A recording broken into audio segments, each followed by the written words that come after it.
Biz bir neçə ildir ki, özünü məşğulluq proqramı ilə məşğuluq, əgər belə demək mümkündürsə və 100 mindən çox insan əhatə olunub. Yəni, ələ baxımlıq olmamalıdır cəmiyyətdə. Tam bunu aradan qaldırmışıq, yox. Yenə də var.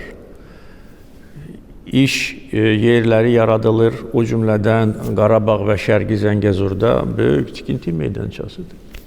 Yəni, işləmək istəyən özü üçün Azərbaycanda iş tapa bilər. Ya inşaatda, ya kənd təsərrüfatında, ya başqa sahələrdə.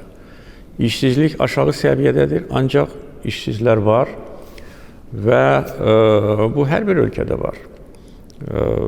İnkişaf etmiş ölkələrdə bizdən də böyük faizlə ölçülən işsizlik var. Amma mənim sözüm odur ki, bugün Azərbaycan kimi ölkədə geniş imkanları olan ölkədə iş tapmaq o qədər də çətin məsələ deyil.